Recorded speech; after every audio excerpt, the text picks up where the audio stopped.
પણ એક વસ્તુ યાદ રાખજો, એકલા ના આવતા, માથે બિરાજતા ઠાકોરજી પધરાવીને આવજો. બને તો કોશિશ કરવી કે જ્યારે પણ વ્રજમાં જઈએ તો ઠાકોરજી સાથે લઈ જઈએ.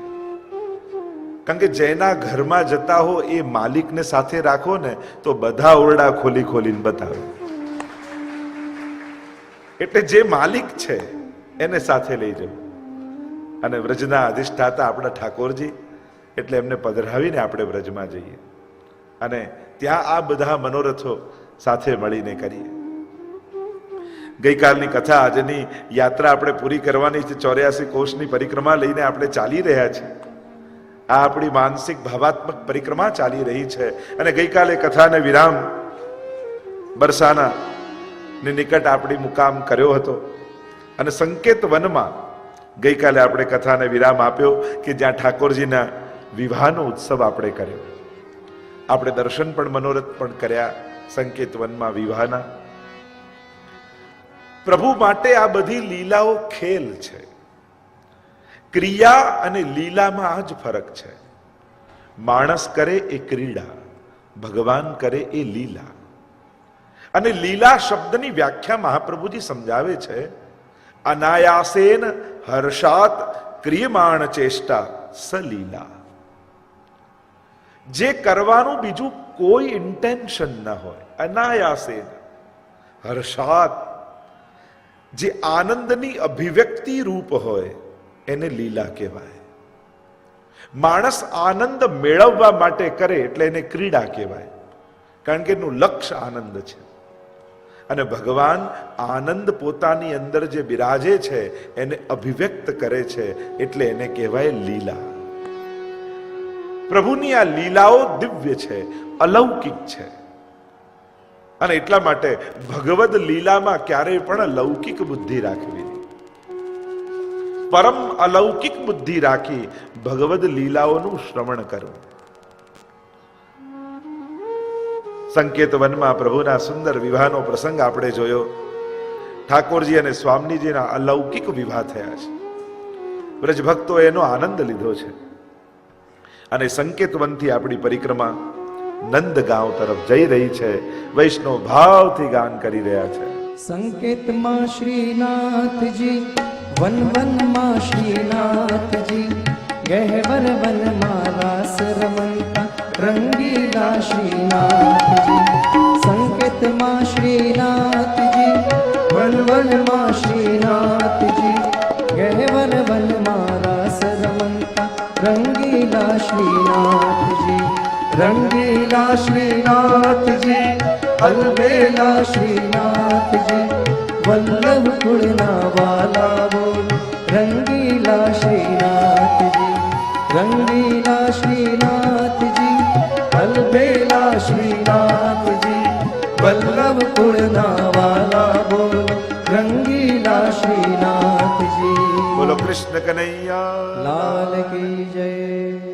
પરિક્રમા આપણી પહોંચી નંદગાંવ. આ તો નંદ બાબાની રાજધાની છે. નંદ બાબાનું રાજ છે, એની પ્રધાન રાજધાની નંદગાંવ છે. નંદગાંવમાં જ્યાં આપણી પરિક્રમા આવી, પર્વત ઉપર મંદિર છે. નંદરાયજી, યશોદાજી, કૃષ્ણ બલરામજીના સ્વરૂપો ત્યાં બિરાજમાન છે. અને વ્રજયાત્રા જ્યારે પણ અહીંયા આવે ત્યારે બધાની અંદર એક ઉત્કંઠા હોય. મેં પહેલા જ કહ્યું, ત્રણેય દેવતાઓ પર્વત રૂપે બિરાજમાન છે. એક બરસાનાનો પર્વત, બીજો નંદગાંવનો પર્વત અને ત્રીજો શ્રી ગિરિરાજજી. ગિરિરાજજી એ વિષ્ણુ દેવ રૂપ છે, નંદગાંવનો પર્વત એ મહાદેવજી રૂપ છે, અને બરસાનાનો પર્વત એ બ્રહ્માજી રૂપ છે. એટલે ત્રણેય દેવો અહીંયા પર્વત સ્વરૂપે બિરાજમાન છે. ભગવાન જ્યારે પ્રગટ થવાના છે એમ દેવતાઓને કહ્યું, બ્રહ્માજી આદિને કહ્યું. ભાગવતજીમાં એવી કથા આવે છે, તત્ર ગત્વા જગન્નાથ દેવ દેવ વૃષા કપિમ. જ્યારે ભગવાને આજ્ઞા કરી દેવતાઓને કે તમે ભિન્ન ભિન્ન રૂપ ધારણ કરીને વ્રજવાસ કરો, હું વ્રજમાં પધારીશ. અને એટલા માટે જે દેવતાને એ સમયે જે સ્વરૂપ સૂજ્યું એ સ્વરૂપે ત્યાં બિરાજી ગયા. અને એટલા માટે કોઈ વૃક્ષ રૂપે, કોઈ લતાપતા રૂપે, કોઈ કુંડ રૂપે અને કોઈ પર્વત રૂપે ત્યાં વિદ્યમાન છે. આ નંદગાંવ એ સાક્ષાત નો પર્વત એ મહાદેવજી સ્વરૂપ છે. આજે પણ વ્રજયાત્રા થાય ત્યારે વ્રજયાત્રા સમયે આ પર્વતની ઉપર સુંદર મંદિર છે નંદ બાબા, અને એના ચોકમાં એક મોટો ચોક છે, ઉપર છજ્જાઓ છે, અને વ્રજયાત્રામાં નંદ મહોત્સવ આ નંદગામમાં ઉજવાય છે. આ નંદગાંવ પણ એક ગોકુલ છે. જેમ 4 વૃંદાવન છે એમ 4 ગોકુલ છે. મહાવન, શ્રીમદ ગોકુલ, નંદગાંવ આદિ આદિ આ બધા પણ ગોકુલ કહેવાય છે. કારણ કે જ્યારે ગોકુલમાં ઉત્પાત થવા લાગ્યા ત્યારે અન્ય સ્થાનોમાં ઉપનંદના કહેવાથી જે મહાવન આદિમાં આવીને બિરાજ્યા, જુદી જુદી જગ્યાએ ગામ વસાવ્યું, અને જ્યાં નંદ બાબા ગાયો સાથે રહેતા એ ગોકુલ કહેવાય. એ રીતે જ 4 વૃંદાવન પણ છે. જુદી જુદા સ્થાનોમાં વૃંદાવન વસાવે. તો કહેવાય છે કે જ્યારે વ્રજયાત્રા હોય ત્યારે વ્રજયાત્રાનો નંદ મહોત્સવ નંદગાંવમાં ઉજવાય, આ નંદ બાબાની રાજધાનીમાં. બધા જ યાત્રિકના વૈષ્ણવો ત્યાં નંદ જે ગયા હશે લીલી પરિક્રમામાં એમને તો ખબર હશે. આજે નંદ ગાંવનું જે મહેલ છે, મંદિર છે ઠાકોરજીનું, અને ત્યાં બધા જ ગોઠવાઈ જાય.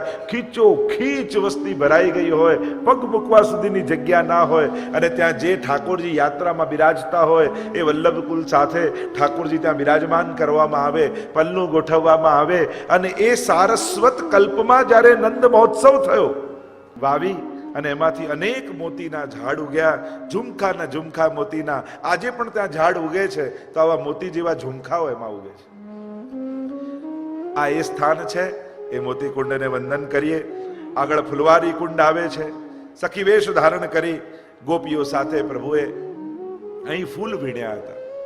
એટલે આ ફુલવારી કુંડમાં સ્નાન પાન આચમન કર્યા. ઠાકોરજીની બેઠક છે. કહેવાય છે કે રાધાજીની વેણી ઠાકોરજી અહીંયા ગૂંથી હતી. એ સ્થાનને વંદન કરીએ. આગળ છે ટેર કદમ. આ ટેર કદમમાં ઠાકોરજી નિત્ય જ્યારે ગૌચારણ કરવા માટે પધારે, કદંબના વૃક્ષની ઉપર ઠાકોરજી ચડી જાય, અને ઉપર ચડી સંધ્યાકાલનો સમય થયો હોય, અને વ્રજમાં ગોપીજનોને તાપ થયો હોય, યશોદાજી પ્રતીક્ષા કરતા હોય, આવો મેરે ગોવિંદ ગોકુલ કે ચંદા, પ્રભુ વાપસ પધારો. આખા દિવસનો ગોપીઓને વિરહ થયો હોય અને જાણે છે ભાગી ભાગીને, એટલે અહીંયાથી ગાયોને ટેર કરે, અવાજ લગાવે, એટલે આ કદમનું નામ છે ટેર કદમ. અહીંયા આગળ કૃષ્ણ કુંડ છે, રાસ ચોતરો છે. ઠાકોરજી અહીંયા ગુંજામાલા બનાવતા. આગળ આસ કુંડ આવે છે. કુંડ પર આશેશ્વર મહાદેવજીનું મંદિર છે. સ્વયં મહાદેવજી ઠાકોરજીના દર્શનની લાલસાથી, એ આશાથી અહીંયા આવેલા. એટલે આ મહાદેવજીનું નામ છે આશેશ્વર મહાદેવ. ભગવત દર્શનની ઈચ્છા છે, અને એટલા માટે એ આશા લઈને આવેલા. એના પણ વર્ણનો અનેક પ્રકારથી કરવામાં આવે છે કે જ્યારે નંદગાંવમાં નંદ મહોત્સવનો આનંદ થવા લાગ્યો અને ધ્વનિ ત્રિલોકમાં વ્યાપ્યો, નંદ ઘેર આનંદ ભયો, નંદ ઘેર આનંદ ભયો. કૈલાસમાં સમાધિ લગાવીને બિરાજેલા મહાદેવજી, સમાધિ તૂટી. અરે આ શોર ક્યાંથી આવે છે? નારદજીએ કહ્યું કે આપ જેનું ધ્યાન ધરો છો ને એ જ પ્રભુ બાલક બનીને બ્રજમાં પ્રગટ થયા છે. મહાદેવજી કહે, નારદજી કંઈક એવું ગોઠવો ને કે નંદ મહોત્સવના મને દર્શન થઈ જાય. નારદજી કે પણ આ વેશમાં આપને કોણ જવા દે? આમ સર્પ લટકાડ્યા હોય ને આ રીતે આ વેશમાં આપને કોઈ ત્યાં નંદ મહોત્સવમાં ન પ્રવેશવા દે. શું કરું? એમ કરો, જોગીનો વેશ ધારણ કરો. અને જોગીનો વેશ ધરાવ્યો, બભૂત લગાવી, વાગાંબર ધારણ કર્યું, હાથમાં ચીમટું આપ્યું, કહ્યું કે અલખ નિરંજન કરતા પહોંચી જાઓ. મહાદેવજી એ આશાથી આવ્યા કે ઠાકોરજીના દર્શન થશે.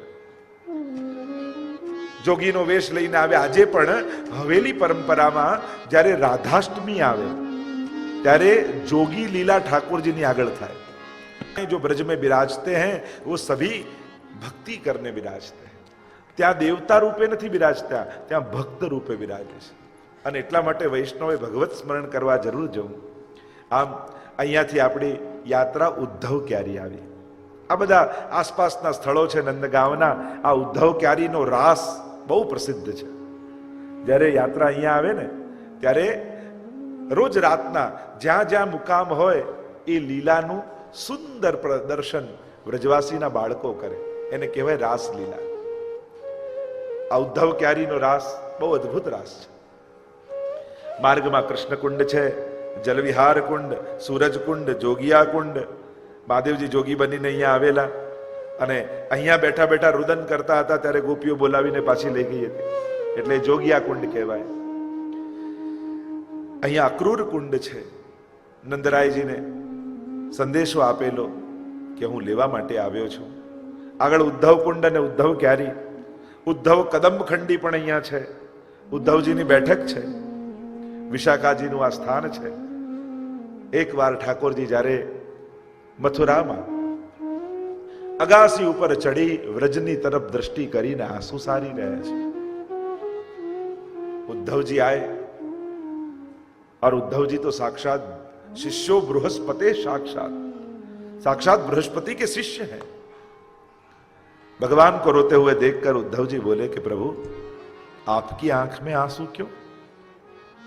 तब प्रभु ने कहा उद्धव मोहे ब्रज बिसरत नहीं, ब्रज भूलाતું નથી. और विचार करो 7 દિવસ આ ભાવાત્મક વ્રજની સાથે આપણે રહ્યા તો એમ થશે કે આ ક્યારે ભૂલાશે નહીં. તો જેણે વ્રજનો વાસ કર્યો હોય, જે વ્રજ માટે પધાર્યો હોય, એ ઠાકોરજી વ્રજને કેમ ભૂલી શકે? લાવ સમજાવું એમને.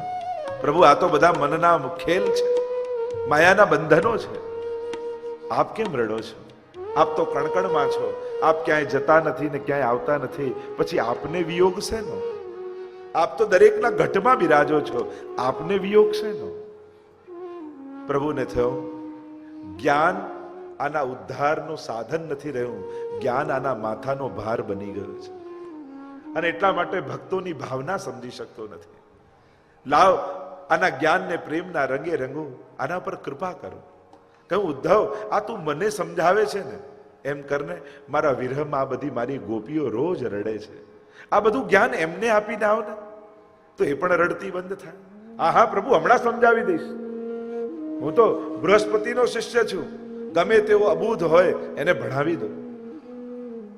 પ્રભુએ ચિઠ્ઠી લખીને આપીને ગયા છે ઉદ્ધવજી. અને આ ઉદ્ધવ ક્યારી એ જગ્યા છે જ્યાં ઉદ્ધવજી અને ગોપીઓનો સંવાદ થયો છે. આ એ દિવ્ય સ્થાન છે. અને ઉદ્ધવજીને ઠાકોરજી પોતાનો ઉપરણો ઓઢાડ્યો, પોતાનો મુગટ પહેરાવ્યો. એટલે ઉદ્ધવજી શ્યામ રંગના, પ્રભુ જેવો એમનો વાન અને પ્રભુ જેવી શોભા. અને જ્યાં ઉદ્ધવજીને વ્રજમાં આવતા જોયા ને, એક ક્ષણ તો ગોપીઓને એમ લાગ્યું કે કૃષ્ણ પાછા આવી ગયા. એવો આનંદ થઈ ગયો. કહેવાય છે કે વિશાખાજી પહેલા મળ્યા, ભાગતા ભાગતા બધાને બધાઈ આપવા લાગ્યા. અરે દેખ કન્હૈયા વાપસ આ ગયો હે, અરે દેખ કૃષ્ણ પાછા પધાર્યા છે. ચંદ્રાવલી, વિશાખા, લલિતા અને બધી ગોપીઓ ઘરમાંથી નીકળીને દોડી છે. મહાપ્રભુજીએ નિરોધ લક્ષણ નામના ષોડશ ગ્રંથમાં અદ્ભુત વાત કરતા કહ્યું છે, ઉદ્ધવા ગમને જાતા ઉત્સવો સુ મહાન્યથા. બહુ મોટો ઉત્સવ બ્રજમાં એ સમયે થયો જ્યારે ઉદ્ધવજી બ્રજમાં પ્રવેશ્યા. કારણ કે બ્રજવાસીઓને એમ થયું કે કૃષ્ણ આવી ગયા. પણ જ્યાં દોડીને ગયા સમજમાં આવ્યું આ આપણો કૃષ્ણ નહીં, આ તો કોઈ મથુરાનો રાજા લાગે છે. પૂછ્યું કોણ છો? તો કે હું ભગવાનનો પ્રધાન ઉદ્ધવ છું. અને એ સમયે જે ઉદ્ધવ ને ગોપીઓના સંવાદ થયા એના માટે તો ઘણો વિસ્તાર જોઈએ. આ ઉદ્ધવ ક્યારી એ સ્થાન છે. ઉદ્ધવને થયું, ઉપદેશ આપવા લાગ્યા કણ કણમાં ઈશ્વર બધે ભગવાન. ગોપીઓ કહે એ તારો ઈશ્વર હશે, અમારો તો જુદો છે કંઈક, અમારો આ વ્રજનો ઠાકોર કંઈક જુદો છે. થોડી વાર રડે, થોડી વાર હસે ગોપીઓ, થોડી વાર થાય એટલે પ્રલાપ કરવા લાગે, પ્રભુ हमको छोड़कर चले गए. અને થોડી વાર એમ થાય, અરે વિશાખા દેખ તો સહી ઠાકોરજી અભી વન में શું વાપસ આ રહે હોંગે, સંધ્યાકાલનો સમય થયો છે, હમણાં ગાયોને લઈને અમારો કનૈયો પાછો આવશે. ઉદ્ધવજી કે હમણાં રડે છે ને હમણાં હસે છે. કહેવા લાગ્યા અરે કૃષ્ણ અહીંયા નથી, મથુરા છે, એમનો સંદેશો લઈને આવ્યો છે. હસવા લાગે ગોપીઓ, અરે કોઈ બહાર જાય તો સંદેશો મોકલે ને, કૃષ્ણ તો અમારી જોડે જ છે. જો હમણાં સંધ્યાકાલનો સમય થયો, હમણાં વેણુના સ્વર સંભળાશે, ઠાકોરજીની મોટી મોટી ગાયો દેખાશે, નંદ બાબાની ગૌશાળાની, અને હમણાં કૃષ્ણ આવશે. ઉદ્ધવજીને થયું આ તો ગાંડી થઈ ગઈ છે. અને એટલામાં દૂરથી વેણુનો સ્વર સંભળાયો અને ઉદ્ધવના કાન ઉભા થઈ ગયા. અરે આ વાંસળી તો કૃષ્ણની છે. એટલામાં ગાયોની ખુરરજથી ઉડતી ધૂળની ડમરીઓ દેખાવા લાગી અને સોનાની ઘંટડીઓ જેના ગળામાં બાંધી છે એવી મોટી મોટી નંદ બાબાની ગૌશાળાની ગાયોના ઝુંડના ઝુંડ આવતા દેખાયા. ચોંકી ગયો ઉદ્ધવ. જો ઉદ્ધવ ગોપીઓ કહેવા લાગી હમણાં ગાયો હટશે અને અમારો શ્યામ સુંદર દેખાશે. અને જ્યાં ગાયોના ટોળા હટ્યા અને ગાયોના મધ્યમાં બોલો કૃષ્ણ કનૈયા લાલ કી જય. અવાક બની ગયા ઉદ્ધવ. અરે કૃષ્ણને તો હું મથુરા મૂકીને આવ્યો, એમનો સંદેશો લઈને આવ્યો. કૃષ્ણ તો ગોપીઓને છોડીને ગયા છે. અને જે સંવાદ થયો છે ભક્તિના રંગે ઉદ્ધવજી રંગાયા છે એ આ સ્થાન ઉદ્ધવ ક્યારે. ત્યાં ઉદ્ધવજીને વંદન કરતા ગોપીઓ ને વંદન કરીને ઉદ્ધવજી નીકળ્યા અને પ્રભુ પાસે માંગ્યું કે મને તો આ વ્રજાંગનાઓની ચરણ ધૂળીમાં આળોટવાનો અવસર પ્રભુ આપજો. મને કોઈ ગુલમલતા ઔષધિ બનાવજો કે જેથી આ વ્રજભક્તોની ચરણ ધૂળી મારા માથે પણ પડે. એવું આ ઉદ્ધવ ક્યારીનું સ્થાન, એને વંદન કરીએ. આગળ હાઉ બિલાવનું સ્થાન આવે છે. આ હાઉ બિલાવનું સ્થાન એવું સ્થાન છે કે ઠાકોરજી નાના હતા ને અને ચાલતા નવું શીખ્યા અને જ્યાં પગ ફૂટ્યા, ચરણ આવ્યા, હવે તો ઝાલ્યા ના રે. આપણે બધાની તકલીફ જ એ હોય ને, બાળક નાનું હોય ને તો આ ચાલશે ક્યારે, ચાલશે ક્યારે, ચાલતું થાય તો કે બેસશે ક્યારે, બોલતું ના હોય તેમ કે ક્યારે બોલશે, બેટા આટલું બોલ, આમ બોલ, આમ બોલ, બોલતા શીખી જાય. આ તું ચૂપ રહે તો સારું. પ્રભુ પણ જ્યાં ચાલતા શીખ્યા, ચલવન શીખવત યશોદા મૈયા, આંગળી પકડીને યશોદાજી આમ ચલાવે અને પાછા દૂર રહીને ઉભા રહી જાય. હા લાલા આવ તો, અને ઠાકોરજી દોડતા દોડતા દોડતા એવા વાંકા થાય અને પડવા જાય એટલે યશોદાજી દોડતા લઈને ગોદમાં લઈને. દુનિયાને ચલાવનારા પ્રભુને અહીંયા યશોદાજી ચલાવતા શીખવે છે. અને હવે જ્યારે પ્રભુ ચાલતા થઈ ગયા અને ઘણીવાર તો એવું કરે, યશોદાજી કામમાં લાગેલા હોય અને ભાગતા ભાગતા નંદાલયની બહાર નીકળી જાય. અરે બહાર નીકળી જાય, ઘણીવાર ગૌશાળામાં જતા રહે.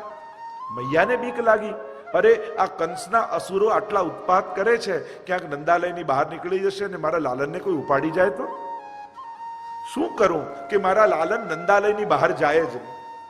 એટલે યશોદાજીએ મોટા મોટા પથ્થરના બિલાડાઓ બનાવ્યા અને એનું નામ રાખ્યું હાઉ બિલાવ. અને નંદાલયનો જ્યાં ચોક આવે ને પૂરો થતો હોય, જેમ આપણે સિંહપોળ આવે, અને ત્યાં બહાર આ હાઉ બિલાવની મૂર્તિઓ મૂકી દીધી. આજે પણ જે વિદ્યમાન છે, પ્રાચીન કાળમાં 6 હતી, હવે 4 બચી છે. એને કહેવાય હાઉ બિલાવ. આવા મોટા મોટા અસુર જેવા મુખના બિલાડા. અને લાલન જવા જાય ને, દેખ લાલા नंदालय के बाहर हाउ बिलाव बैठो है और तू वहां जाएगो तो तुमको पकड़ के ले जाएगो. એટલે લાલન ડરી જાય. ના ના મૈયા, મુકુ બહુ ડર લગે બિલાવ સે. ભાગતા ભાગતા યશોદાજી પાસે આવી જાય અને પાછા કંઈક કામમાં લાગ્યા હોય અને ભૂલી જાય લાલન હાઉ બિલાવનો ડર, એટલે પાછા દોડતા દોડતા જાય અને દ્વાર પાસે આ હાઉ બિલાવને બેસેલા જુએ, એટલે પાછા ભાગતા ભાગતા ભાગતા આવીને ઠાકોર યશોદાજીને ચોંટી જાય. આવા હાઉ બિલાવ ઠાકોરજીની આજ તો લીલા છે. આજ લીલાનો આનંદ છે. ક્યાંક એ સર્વ સમર્થ પણ છે અને ક્યાંક ભક્તો માટે અબૂધ પણ બની જાય છે, અસમર્થ પણ બની જાય છે. તો આવ બિલાવના વંદન કરીએ. આગળ પૂર્ણમાસીનું મંદિર આવે છે. કહેવાય છે કે સાંડિલ્ય નંદરાયજીના પુરોહિત અને એમની પત્ની આ પૂર્ણમાસીનું મંદિર અહીંયા છે, જેથી મનોકામનાઓ પૂર્ણ થાય. અંજનોખર ગામ આવે છે. અંજન કુંડ છે, અંજની શિલા છે. આજે પણ એ શિલા એવી છે, ઠાકોરજી અહીંયાથી હાથ ઘસીને સ્વામીજીને કાજલ લગાડ્યું હતું. અંજની શિલા કહેવાય. આજે પણ તમે હાથ ઘસો ને, તમે હાથમાં કાળાશ ના દેખાય, પણ હાથ ઘસીને આંખમાં લગાવો તો તમારી આંખમાં એવું લાગે જાણે તમે કાજલ લગાડ્યું હોય. આ અંજની શિલા, એવી સિંદૂરી શિલા, અનેક પ્રકારની શિલાજીઓ છે કે જ્યાં આજે પણ ઠાકોરજીની આ બધી લીલાના અનુભવ થાય છે. આગળ જાઓ ગામ આવ્યું. જાઓ બટ અહીંયા છે. આ સ્થાન એ છે જાઓ ગામ. શરદની રાત્રિ આવી. ઠાકોરજીએ ગોપીજનોને વચન આપ્યું હતું કે वो शरद की रात आएगी तब मैं तुम्हें महारास का अनुभव कराऊंगा. અને ઠાકોરજી આવ્યા વૃંદાવનમાં અને અહીંયા આવ્યા જાઓ ગામ. એક વિશાળ વૃક્ષની નીચે ઉભા રહી ઠાકોરજીએ વેણુનો નાદ કર્યો. અને આ વેણુનાદની લીલા તો રોજની લીલા છે. આવા અનેક સ્થાનો બ્રજમાં છે. રાસના અનેક સ્થાનો છે, ઝૂલાના અનેક સ્થાનો છે, હિંડોળાના અનેક સ્થાનો છે, માખણ ચોરીના અનેક સ્થાનો છે, નંદ મહોત્સવના અનેક સ્થાનો છે. નિત્ય લીલા નિત્ય નવતમ સુધી ન પામે પાર. અને વેણુનાદ કર્યો એટલામાં અનેક ગોપીજનો સામે આવીને ઉભા રહી ગયા. પોતપોતાના ગ્રહ કાર્યમાં લાગેલા ગોપીજનો પ્રભુના નાદનો સ્વર સાંભળ્યો અને દરેકને એમ લાગ્યું જાણે ઠાકોરજી અમારું નામ લઈ લઈને વેણુનાદ કરી રહ્યા છે. વેણુના સ્વરમાં પોતાના નામ સંભળાય. અરે પ્રભુ हमको बुला रहे हैं. ગૃહ કાર્ય છોડીને ભાગી ગોપીજનો અને જ્યાં પ્રભુ વેણુનાદ કરતા હતા ત્યાં આવીને ઉભી રહી ગઈ.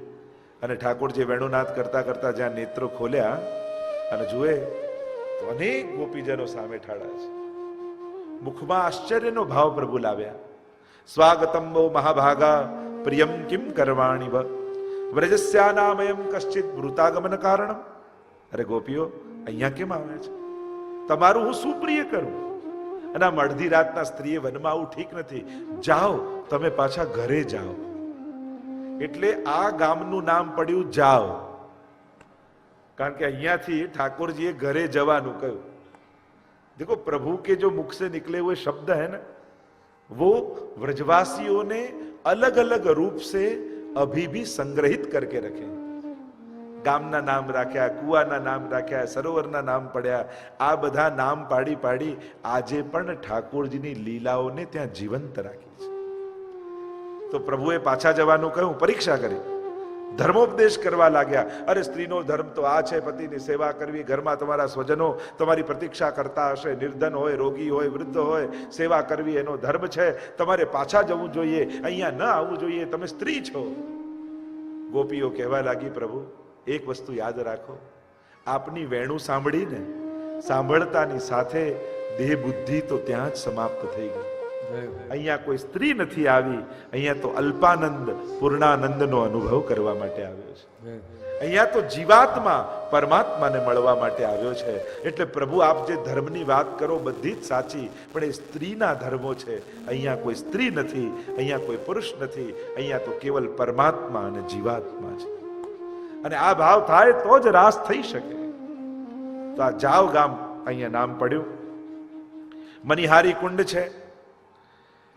ઠાકોરજીની મનિહારી લીલા ગાવામાં આવે છે. શ્યામ ચૂડી બેચને આયા, એવા ભજનો ગવાય છે કે ઠાકોરજી ચૂડી વેચવાનો વેશ લઈને એકવાર અહીંયા આવ્યા સ્વામીજીના ઘરમાં. ચૂડી લો, ચૂડી લો, ચૂડી લો કરતા કરતા અને સ્વામીજીને થયું, અરે ચૂડી વેચવા વાળો આવ્યો. અને નાની કન્યા હોય એને બહુ આકર્ષણ હોય ચૂડીમાં. બધી સખીઓને ભેગી કરી લીધી અને બધી સખીઓને ભેગી થઈ ગઈ. અને પ્રાચીન કાળમાં એવું નહીં, જે ચૂડી વાળો હોય ને એ જ ચૂડી પહેરાવે. એટલે બધા લાઈનસર ગોઠવાઈ ગયા. પોતાનો ડબ્બો ખોલી લીધો. હા, કોને કઈ ચૂડી જોઈએ છે? પેલી કે મને લાલ જોઈએ, પેલી કે મને લીલી જોઈએ, પેલી કે મને સફેદ જોઈએ. અને બધાને પહેરાવતા પહેરાવતા હવે હાથ પકડ્યો સ્વામીજીનો અને એવી ચૂડી કાઢી કે સ્વામીજીના હાથમાં ફસાઈ ગઈ. ન અંદર જાય ન બહાર નીકળે. અને એમ કરીને ઠાકોરજી રાધાજીનો હાથ છોડતા જ નથી. અને રાધાજી સમજી ગયા કે આ કોઈ સાધારણ ચૂડીવાળો નથી લાગતો, આ જરૂર કૃષ્ણ લાગે છે. અને સ્વામીજી સમજી ગયા, પણ બીજા કોઈને ખબર ન પડી. એવી અનેક પ્રકારની સુંદર સુંદર લીલાઓ આ મનિહારી લીલા અહીંયા થઈ છે. ત્યાં વંદન કરીએ અને આપણી લીલા આગળ ચાલી કોકિલાવન અને વૈષ્ણવ ભાવથી ગાન કરવા લાગ્યા. મથુરામાં શ્રીનાથજી, ગોકુળમાં શ્રીનાથજી, યમુનાજીને કાંઠે રમતા રંગીલા શ્રીનાથજી, રંગીલા શ્રીનાથજી, અલબેલા શ્રીનાથજી, વલ્લભ કુળના વાલા બોલો રંગીલા શ્રીનાથજી, રંગીલા શ્રીનાથજી, અલબેલા શ્રીનાથજી, વલ્લભ કુળના વાલા બોલો રંગીલા શ્રીનાથજી કૃષ્ણ કનૈયા લાલ કી જય. પ્રભુ જ્યારે ગૌચારણ કરવા જાય ત્યારે અનેકવિધ પ્રકારની સુંદર સુંદર લીલાઓ કરે છે. પ્રભુ કેવલ ગોપીઓ માટે જ નથી પધાર્યા, એ તો સખાઓ પર પણ કૃપા કરે, એ તો ગાયો પર પણ કૃપા કરે, એ તો મોર ઉપર પણ કૃપા કરે, એ તો પશુ પંખીઓ પર કૃપા કરે, એ તો લતા પતાઓ નદીઓ બધા ઉપર કૃપા કરવા પધારે છે. કારણ કે અહીંયા વ્રજમાં કોઈ પણ તત્વ લૌકિક નથી. કોઈ ને કોઈ ભક્તો અનંત વર્ષોની ઉપાસના બાદ એમને વ્રજમાં કોઈ સ્વરૂપ મળ્યું છે, એને વ્રજવાસ કરવાનો અવસર મળ્યો છે. વેણુ ગીતની કથામાં તમે જુઓ તો ઠાકોરજી વેણુનાદ કરતા હોય ને ત્યારે આ ગાયો પંખીઓ પ્રાયો બતામ વિહિગા મુનયો વનેસ્મિન કૃષ્ણે ક્ષણાસ્તદુદીતમ કલવેણુ ગીતમ આહૃય યે ધ્રુમ ભુજાન રુચિર પ્રવાલાન શૃણવંતી મિલિત દશો વિગતાન્ય વાચા. આ પંખીઓ પણ વેણુનાદ સાંભળે ને એવા સ્થિર થઈ નેત્રો બંધ કરી અને પ્રભુની સુધાના પાન કરવામાં મગ્ન બની જાય. એટલે ઠાકોરજીના વનમાં રહેલા પંખીઓ પણ સાધારણ નથી. લીલા ને અનુસાર કલરવ કૂજતા દ્વિજ શોભતા. વલ્લભાખ્યાનમાં એટલે જ કહ્યું આ પંખીઓ પણ લીલામાં વિક્ષેપ પડે એ રીતે નથી ગાતા, પણ લીલા ને અનુસાર કલરવ. જે લીલા ચાલતી હોય એ લીલામાં રસ ઉદ્દીપન થાય એવા પ્રકારનો કલરવ પંખીઓ કરે છે, એનો માહોલ બને. તો ઠાકોરજી જયારે ગૌચારણ કરવા પધારે ને તો આ કોકિલા વનમાં ઠાકોરજી પધારે, અને આ કોકિલા વનમાં અનેક કોયલો હતી, અને કુહુ કુહુ કરીને ઠાકોરજીને જોઈને મધુર સ્વર આ કોયલો કરવા લાગી. અને ઠાકોરજી એવા નટખટ, જેવો કોયલ સ્વર કરે ને એવો ને એવો ઠાકોરજી પણ સાદ કરે. કોયલ જો કુહુ અવાજ કરે તો અહીંયા ગૌચારણ કરતા ઠાકોરજી પણ કુહુ કુહુ કરીને સ્વર કરે. અને ઠાકોરજી અહીંયા કોયલનો સ્વર કર્યો એટલે આ વનનું નામ પડ્યું કોકિલા વન. કારણ કોકિલા વિચાર કરે અમે શ્યામ છીએ તો ઠાકોરજી શ્યામ છે, અમારો અવાજ મધુર છે તો પ્રભુનો સ્વર મધુર છે. ચકોર ક્રૌંચ ચક્રવાહ ભારદ્વાજાંશ બર્ણિહ અનુરેતિ સ્મ સત્વાના ભીત વ્યાઘ્રસિંહો. એવી ગૌચારણ લીલામાં વર્ણન ભાગવતજીમાં આવે છે કે ઠાકોરજી ગૌચારણ કરવા પધારે, ચકોર પક્ષી જેવો અવાજ કરે એવો ઠાકોરજી અવાજ કરે, અને અવાજ કરી તદ ભાવ અનુસાર રસનું દાન કરે. ક્રૌંચ પક્ષી જેવો અવાજ કરે, ચક્રવાહ પક્ષી જેવો અવાજ કરે. એમ ઠાકોરજી ગૌચારણ કરતા કરતા આ બધી લીલાઓના આનંદ વ્રજભક્તોને આપે છે. તો આ કોકિલા વનમાં ઠાકોરજીએ કોકિલ જેવો અવાજ કર્યો એટલે પ્રભુનું અહીંયા એક સ્વરૂપ બિરાજમાન થયું, કોકિલા બિહારીજીનું. તો કોકિલે બિહારીજીના દર્શન આપણે કરીએ. આગળ પનિહારી કુંડ છે, લલિતા કૂપ છે. પનિહારી કુંડમાં ગોપીજનો જલ ભરવા આવતી અને પનઘટ આદિની લીલા ઠાકોરજી કરતા. ઠાકોરજી શું કરે, પહેલા જ પહોંચી જાય કિનારા ઉપર કુંડના, અને કુંડમાં જે ચીકણી માટી હોય ને એ બધી ભેગી કરી અને બધી પગથિયા ઉપર ચોપડી દે.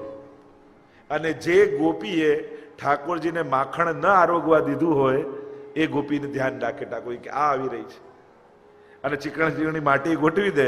એટલે જ્યાં જલ ભરીને લેવા જાય ત્યાં એવી લપસે ચચાક દઈને સીધી સરોવરમાં કુંડમાં, અને ઠાકોરજી પછી ભેગા થઈને તાળીઓ વગાડે કે લે હવે માખણ ના આપતી. અને ગોપી આનંદિત થાય કે પ્રભુ આપને હું પડું એમાં આનંદ આવતો હોય તો મને પડવામાં આનંદ છે, આપ પ્રસન્ન થાવ એનાથી અધિક અમને બીજું શું જોઈએ. અને પનિહારી લીલા અનેક પ્રકારની વર્ણન કરવામાં આવી છે. અને કોઈ ગોપી જલ ભરી લીધો હોય ઘડાનું, અને જલ ભરી લીધું ઘડામાં પણ એટલો ભારે થઈ ગયો હવે ઉચકાતો નથી. ઠાકોરજી જુએ, અરે આવી પાતળી દુબળી ગોપી, લાવો એને મદદ કરો. ગોપી તો ઉચકી શકે એમ છે, પણ એને ખબર છે કે અહીંયા સંતાયેલા છે ઠાકોરજી. જો હું ઉચકી નહીં શકું તો જરૂર ઠાકોરજી મદદ કરવા આવશે, અને એ બહાને ઠાકોરજીના દર્શન થશે. અને ઠાકોરજી ઉચકવા જાય, ગોપી ઉચકવા જાય પણ ઉચકાય નહીં, એટલે પ્રભુ દોડતા દોડતા પધારે. લા ગોપી, હું તને મદદ કરું, હું તારા માથે પધરાવી દઉં. અને ઠાકોરજી સાથ આપે અને ગોપીના માથે મટકી પધારે. પણ એ ગોપીનું ધ્યાન તો ઠાકોરજીના મુખારવિંદ સામે હોય. અમારા સાધુઓને ભોજન કરાવો. મહાપ્રભુજી સેવકોને કહ્યું 5 શેર દૂધ લઈ આવો. 5 શેર દૂધ લઈને આવ્યા અને મહાપ્રભુજીએ કહ્યું કે હવે આની ખીર બનાવો. કહ્યું કે આટલા દૂધમાં ક્યાંથી 1000 સાધુઓ જમે? મહાપ્રભુજી કહ્યું તમે કરો તો ખરા. અને જ્યાં બનાવતા હતા ત્યાં મહાપ્રભુજી પધાર્યા, પોતાની દિવ્ય દ્રષ્ટિ એમાં પધરાવી અને આટલા દૂધમાંથી 1000 સાધુઓનું પેટ ભરાઈ ગયું. એવી લીલા આ બેઠકજીમાં થઈ છે. અહીંયા મહાપ્રભુજીને વંદન કરીએ. કહેવાય છે કે ગોવિંદ કુંડ ઉપર ચતુરા નાગાની સમાધિ ત્યાં છે અને આગળ આપણી પરિક્રમા ચાલી પાંડવ ગંગા પર આવી. કહેવાય છે કે વનવાસ સમયે પાંડવોએ અહીંયા નિવાસ કર્યો અને અર્જુને બાણ છોડી અહીંયાથી ગંગાજી પ્રગટ કર્યા હતા. એટલે આ સ્થાનને કહેવાય પાંડવ ગંગા. આ પાંડવ ગંગામાં સાક્ષાત ગંગાજી પ્રગટ થયા. દ્રૌપદીએ પૂજન કર્યું અને ગૌદાન અહીંયા કર્યું હતું. એટલે આ સ્થાન ઉપર ગૌદાનની મહત્તા છે. આગળ બડી બેઠન, છોટી બેઠન, ચરણ ગંગા. એક વખત ઠાકોરજી આ અહીંયા પધાર્યા અને એક આખું ગોપવેશ ધારણ કરીને પ્રભુ આવેલા અને અહીંયા એક પર્વત હતો, એને પોતાની ટચલી આંગળીમાં ઉચકી લીધો ગિરિરાજજીની જેમ. અને ત્યારે ગોપોએ ઠાકોરજીના ચરણની વંદના કરી અને ચરણ ધોયા. અને ચરણ ધોયા એટલે અહીંયા ચરણ ગંગા પ્રગટ થઈ એમ કહેવાય. આગળ રાસોલી ગામ આવ્યું. ઠાકોરજીએ શંખચૂડ નામના અસુરનો ઉદ્ધાર અહીંયા કર્યો આ રાસોલીમાં. પ્રભુ અને દાઉજી રાસ કરી રહ્યા હતા એટલામાં ગોપીઓને આ શંખચૂડ ઉપાડી ગયો. ઠાકોરજીએ ઉદ્ધાર કર્યો અને આ શંખચૂડનો અહીં ઉદ્ધાર થયેલો આ સ્થાનનું નામ રાસોલી છે. ગોકુલનાથજીના બેઠકજી અહીં બિરાજમાન છે. ભાગવતનું પારાયણ ગોકુલનાથજીએ કર્યું. પ્રભુના ચરણ ચિહ્ન અહીંયા બિરાજમાન છે. કદમના વૃક્ષોમાં શ્રીનાથજી બાવાની બેઠક અહીં બિરાજે છે. આગળ પરિક્રમા ચાલી વિહાર વનમાં આવ્યા. આગળ દેહગામ આવ્યું, દધીગામ જેને કહેવાય. પ્રભુએ અહીંયા દધી વલોવેલું અને એટલા માટે આ કુંડનું નામ દધી કુંડ પડ્યું છે. આગળ કોટવન આવ્યું. આ કોટવન પરમ દિવ્ય સ્થાન છે. કોટવન અતિ પ્રાચીન છે, જેને કોટવન કહેવામાં આવે. લતા પતાથી ની કોટોથી ઘેરાયેલું આ કોટવન છે. અનેક ઝાડીઓની આડ છે એટલે આને કોટવન કહેવાય. અનેકવિધ પ્રકારની લીલાઓ છે. એકવાર રહસ્ય લીલામાં કોટવનની એમ કહેવામાં આવે છે કે એકવાર યશોદાજીએ લાલનને બોલાવ્યા અને કહ્યું, લાલન, મેં સાંભળ્યું છે કે વ્રજભક્તો સાથે રાસ કરે છે. કૃપા કરીને મને પણ એક દિવસ રાસના દર્શન કરાવો. ઠાકોરજી કહે કે હું તો રાસના દર્શન કરાવું, પણ ગોપીઓ આપને જોશે ને તો એમને સંકોચ લાગશે. આપની સન્મુખે રાસ નહીં કરી શકે. તો યશોદાજી કહ્યું, ઠીક છે, હું આ વનના કોટની પાછળ સંતાઈ જઈશ. જે ઘેરું વન છે ને એની પાછળ સંતાઈને આડ કરીને હું તમને તમારી રાસલીલાના દર્શન કરીશ. ઠાકોરજીએ કહ્યું, ઠીક છે. અને આમ વનરાઈના આડની પાછળ, આ કોટની પાછળ વનની યશોદાજી સંતાયા અને ત્યારે ઠાકોરજી અહીંયા મહારાસ કર્યો અને યશોદાજીએ રાસના દર્શન કર્યા. એટલે આ વનનું નામ પડ્યું કોટવન. અહીંયા ગુસાઈજીના બેઠકજી છે. શીતલ કુંડ છે અહીંયા. કારણ કે રાસમાં જ્યારે બધા શ્રમિત થયા અને આ કુંડમાં પધાર્યા તો બધાને શીતલતાનો અનુભવ થયો. એટલે આ કુંડનું નામ પડ્યું શીતલ કુંડ. અહીંયા શીતલ કુંડ પાસે ગુસાઈજીના બેઠકજી છે.